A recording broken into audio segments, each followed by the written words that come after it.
전두환은 악인인가 영웅인가? 오늘은 대한민국 제11대 12대 대통령을 지낸 전두환 편입니다. 금일은 그를 부정적으로 바라보는 시각으로 만든 악인 편입니다. 개인적인 의견은 줄이고 객관적인 입장에서 다루고자 노력하였으니 시청에 참고하시길 바랍니다. 이야기 시작합니다. 먼저 전두환에 대한 최근 기사를 읽어보겠습니다.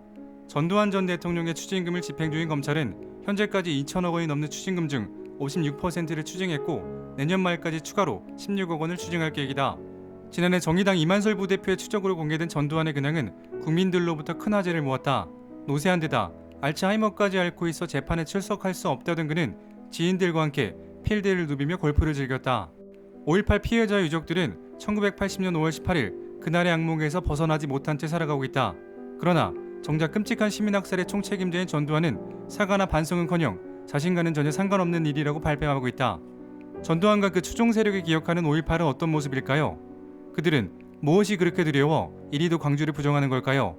5.18 이후 40년이 흐른 지금 우리에게는 반드시 풀어야 할 진상규명, 책임자 처벌이란 숙제가 남아있습니다. 박정희가 쿠데타를 일으킨 5.16으로 시간을 돌려보겠습니다. 당시 전두환은 서울대학교 ROTC 교관으로 근무하고 있었기 때문에 군사 쿠데타에는 참가하지 못했는데 어떻게 해서라도 이 쿠데타 세력에 참여하고 싶었습니다. 그러다 젊고 정의로운 이미지의 육사생도들이 5.16에 대한 지지선언을 하게 된다면 국민들이 혁명의 정당성과 정통성을 인정할 것이라고 생각하고 육사생도들을 설득. 하지만 육사교장 강영훈 중장이 생도들의 혁명 지지 시위에 동원하는 것을 거부합니다. 육사생도들을 정치에 이용하는 것은 안 됩니다.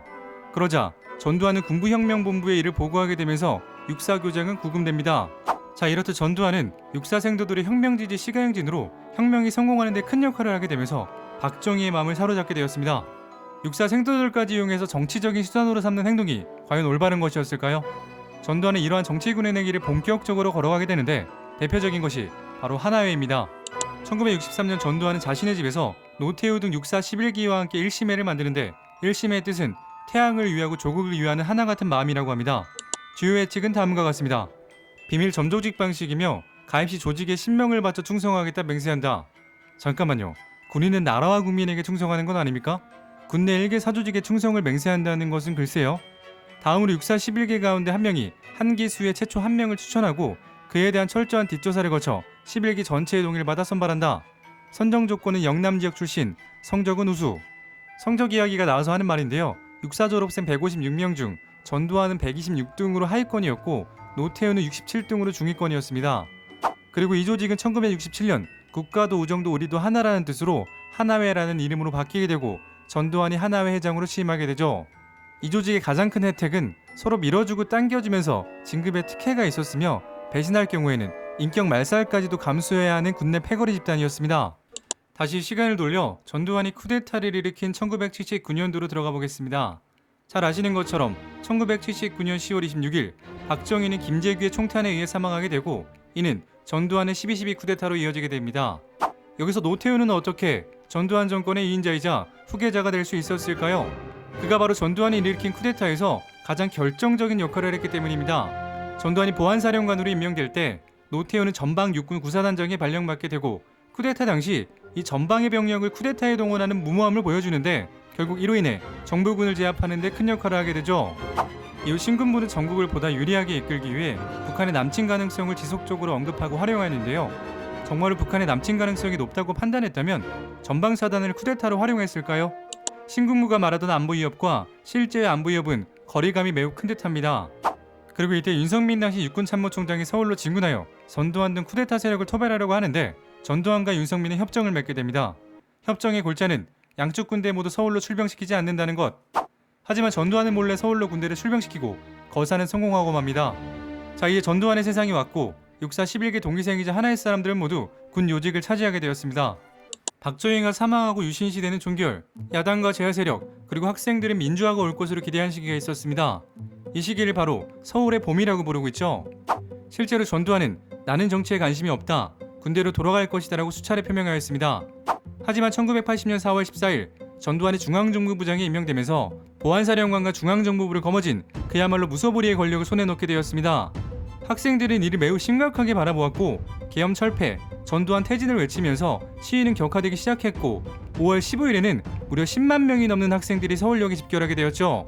이런 강력한 저항에 신군부가 꺼내든 카드는 역시 안보로 국민의 민주화 열기를 북한의 남침설과 연계된 소요로 몰고 가기 시작하는데 1980년 5월 17일 전두환은 비상계엄을 전국에 선포, 김영삼, 김대중, 김종필 등 정계를 대표하는 3김을 체포 혹은 가택연금, 그 외 세력들 또한 모두 체포, 국회는 폐쇄됩니다. 비상계엄이 있고 다음 날인 5월 18일 민주주의를 역행하는 신군부에 분노한 광주 학생들은 전남대 정문에 모여 거세게 항의, 계엄군은 상부의 지시에 따라 강력 대응으로 맞서면서 사상자는 속출하게 되었습니다. 이러한 만행을 지켜본 일반 시민들까지 거리에 나서면서 광주 전체로 시위는 확산되어 5월 19일에는 최소 3,000명 이상, 시위가 절정이었던 20일에는 20만 명 이상이 참여하게 되면서 5.18 광주 민주화운동이라는 역사의 획을 그은 민주화운동이 일어나게 되었습니다. 시위가 격해질수록 계엄군은 무차별적으로 총칼을 휘두르고 폭행을 가했을 뿐만 아니라 광주역 앞에서는 최초 집단 발포까지 이루어지게 되면서 광주 일대에는 피바람이 불게 되었습니다. 왜 하필 광주였을까요? 다음과 같은 이유를 들을 수 있습니다. 첫 번째, 비상계엄이 선포된 5월 17일 호남 출신의 대권 유력 후보였던 김대중의 체포 소식에 시위는 더욱 격해졌을 것이고, 두 번째, 경상도 대비 호남 지역의 발달이 덜 되었기 때문에 전파가 어려워 통제가 용이했을 것입니다. 세 번째, 극동의 모스크바라고 불린 TK 지역은 박정희 정권 때 이미 정리가 되었습니다. 마지막으로 TK는 부마 항쟁을 겪으면서 긴장 상태였기 때문에 그럴 필요가 없었을 겁니다.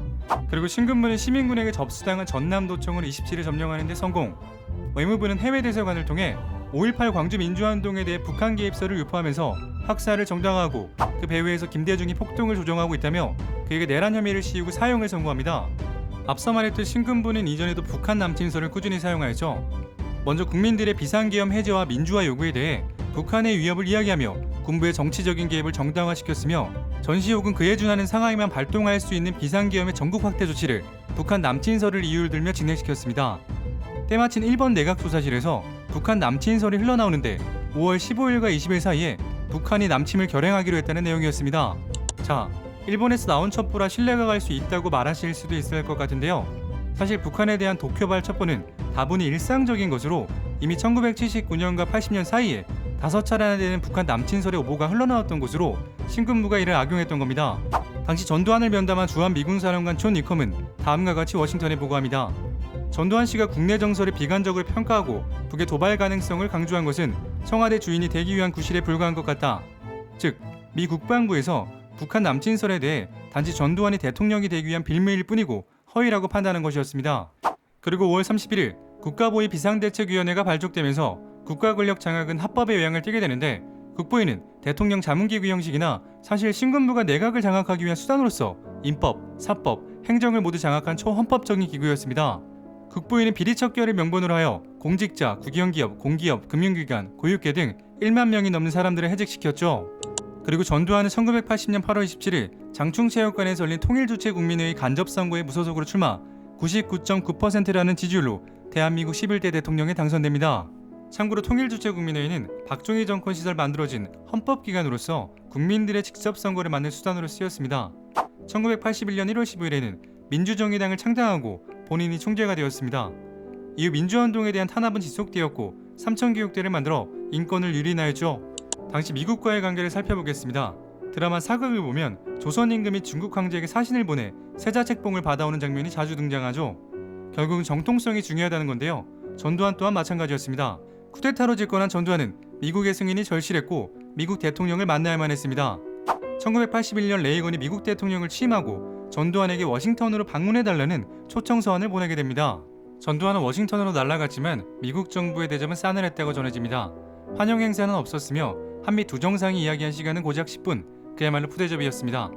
물론 전두환에게 중요한 것은 미국의 공개적인 승인이었기 때문에 아무런 상관이 없었겠죠. 그리고 이를 얻기 위해 박정희가 진행해온 자주국방의 방향을 역행시켜버렸습니다. 핵개발 포기, 배꼽미사일 사업 취소, ICBM 개발 계획 취소, ADD 해제, 한미미사일 사거리 지침 동의, 미국 무기 및 쌀 구입. 자, 이렇게 전두환은 승인을 받고 미국은 국익을 얻었습니다. 그리고 최근 문재인 대통령과 조 바이든 미국 대통령이 만난 한미 정상회담에서 미사일 지침 종료가 결정되었습니다. 다음은 경제 부분입니다. 전두환 정권은 대기업들로부터 수많은 자금을 탈취하는데 비협조적이면 권력의 칼을 마음껏 휘두르는 등 기업의 생존 여부는 정부가 지고 있었습니다. 대표적인 사건이 국제그룹 해체 사건입니다. 당시 국제그룹은 재계순위 7위의 재벌로 프로스펙스라는 한국산 브랜드로 이름을 떨치던 기업이었는데 부실 기업 정리라는 민명하에 하루아침에 공중분해되고 맙니다. 그 이유를 보겠습니다.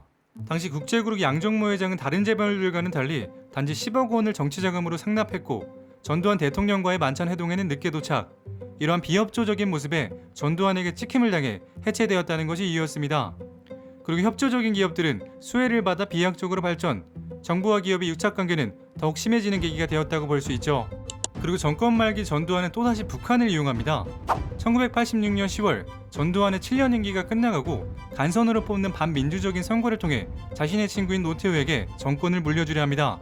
하지만 이제는 그냥 물러설 국민들이 아니었습니다. 대통령을 스스로 뽑는 직선제를 강력히 요구하며 시위가 시작됩니다. 이때 전두환 정권은 느닷없이 다음과 같은 충격적인 발표를 하게 됩니다. 북한은 현재 강원도 화천 북쪽에 금강산댐을 건설하고 있습니다. 북한이 이 금강산댐을 무너뜨리면 200억 톤의 물이 밀려와 서울 북부, 경기도는 물론 여의도 63빌딩 중간까지 물이 차올라 서울은 모두 침수될 것입니다. 보수 언론은 이를 대대적으로 보도하게 되고 국민들은 큰 공포에 휩싸이고 맙니다. 그리고 이 수공 마케팅을 활용 국민들의 성금을 모아 1987년 2월 강원도 화천 꼴짜기에 북한의 수공에 대응할 수 있는 엄청난 크기의 댐 건설에 들어갑니다. 이것이 바로 평화의 댐입니다. 이 돈 어디서 나왔을까요?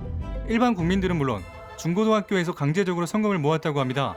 당시 중학교를 다니는 어떤 이는 다음과 같이 회상합니다. 담임 선생님은 지휘관에서 성금을 내지 못한 학생을 앞으로 불러내 모든 학생들이 보는 앞에서 모욕을 주고 개패듯이 팼다며 분노하였습니다. 그리고 1993년 김영삼 대통령은 이에 대한 특별조사를 실시. 당연히 전두환 정권이 시민들의 대통령 직선제 요구를 무마하기 위해 크게 부풀린 것으로 드러납니다. 1995년 김영삼 문민정부 시절 한국 근현대사의 어둡고 비극적인 과거를 청산하겠다며 5.18 광주 민주화운동에 대한 특별법을 만들어 전두환과 노태우를 검찰 소환합니다. 그리고 12.12 쿠데타, 5.18 광주 민주화운동에 대한 1심 선거공판에서 전두환에게는 사형이 선고되고 그 뒤 2심에서는 무기징역과 추징금 2,200억 원으로 감형, 확정 판결을 받습니다. 하지만 1997년 12월 22일 특별사면으로 2년 만에 석방됩니다. 국민 대화합의라는 명분이었는데요. 피해자들은 동의한 걸까요? 피해자들의 동의 없는 용서였을까요? 오늘 이야기는 여기까지입니다. 시청해주셔서 감사합니다. 지금까지 역사비디오였습니다.